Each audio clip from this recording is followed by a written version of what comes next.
Para eu fazer, para mim fazer. Qual é o certo? Qual é o errado? Por que o certo é certo e o errado não é certo? É errado mesmo?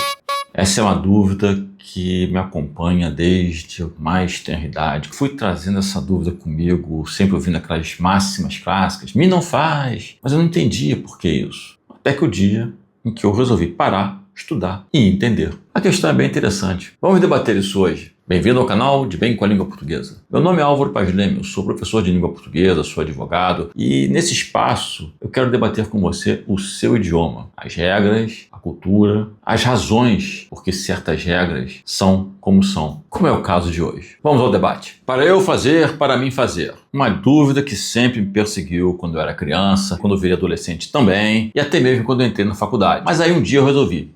Eu vou estudar isso e vou entender esse assunto. E foi o que eu fiz. E o curioso é que depois que eu me formei professor, essa dúvida continuou me perseguindo. Mas não como uma dúvida minha, mas sim como uma dúvida dos outros, dos meus alunos. Tinha sempre alguém na sala de aula que levantava o dedo e fazia essa pergunta. É para mim fazer ou para eu fazer? Se não era dentro da sala de aula, era depois da aula. Eu na minha mesa, arrumando meus assentamentos, aparecia alguém. Professor, uma dúvida que eu sempre tive. É para mim fazer ou para eu fazer? Para você entender bem esse assunto, é necessário antes você entender alguns termos para que nós possamos conversar com tranquilidade. E o primeiro termo que você tem que entender é a expressão pessoas do discurso. Eu sempre peço, sempre digo, sempre recomendo, comece pelo título. O título já é algo expressivo. Olha só.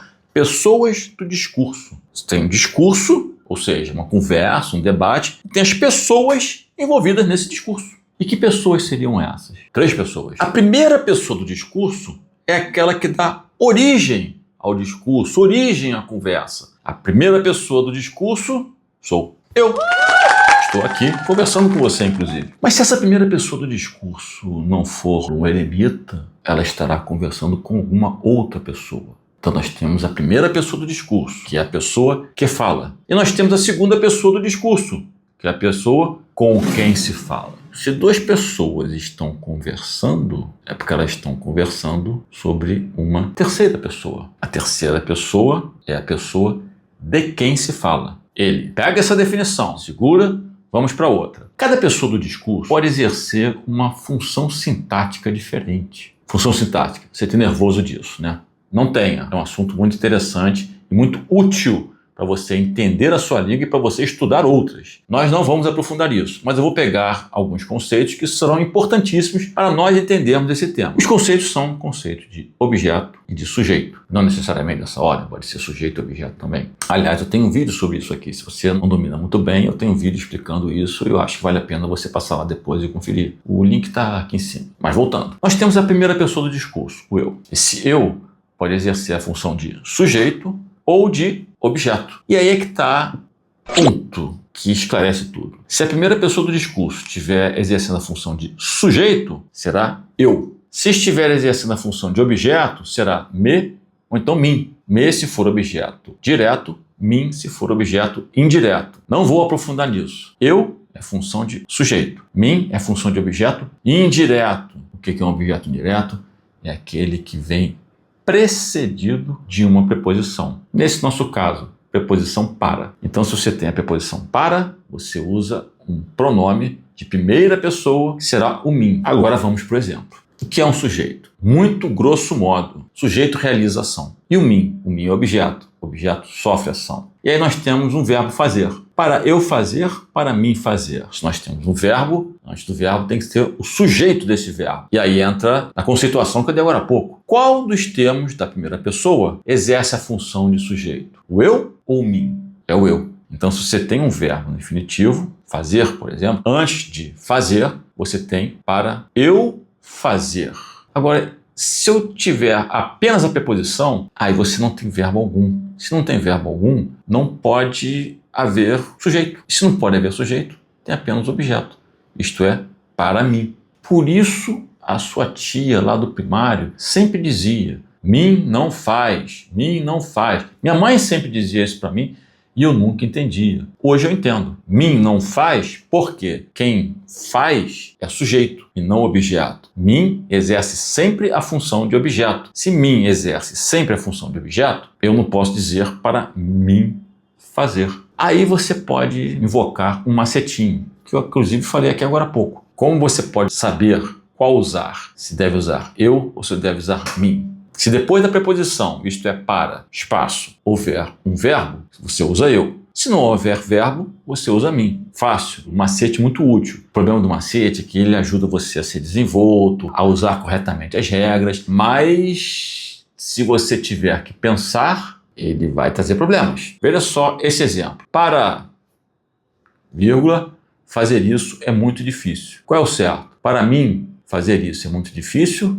ou para eu fazer isso é muito difícil. Aí você vai talvez dizer, para mim, porque para eu sou estranho, pelo macete. Por quê? Você tem para, você tem um espaço, e logo depois você tem um verbo. E eu falei anteriormente, o macete é esse, né? Se tem verbo, é eu. Se não tem, é mim. Tá, mas aí tem verbo. Aí você vai achar estranho falar eu. Por quê? Porque essa construção tem uma certa inversão.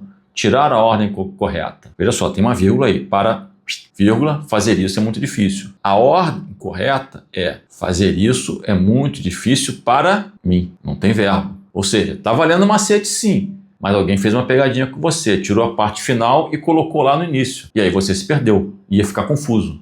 É importante apenas saber os conceitos, entender como a língua funciona. E você pode pensar assim, puxa, português é difícil para... Aí tem que ter um outro pronome, um pronome oblíquo que é diferente, porque é tudo para eu, para eu, para eu. Só português tem isso? Não. Eu vou te contar um segredo se você prometer que não conta para ninguém. Só todas as línguas têm isso. Para mim. Preposição e um pronome específico utilizado para a primeira pessoa do discurso, quando a primeira pessoa do discurso desempenha a função de objeto. Para mim. Em francês, pour moi. Pour é a preposição para, moi é o pronome oblíquo mim. Mas é só em francês também. Não, em inglês também. To me. To é a preposição para, me é o pronome oblíquo que exerce função de sujeito da primeira pessoa do discurso. Então é só francês e inglês? Não. É alemão também. Für mich. Für é a preposição para, mich é o pronome oblíquo de primeira pessoa que exerce a função de objeto. Então é só inglês, francês e alemão? Não, espanhol também. Para, me. Para, preposição para, me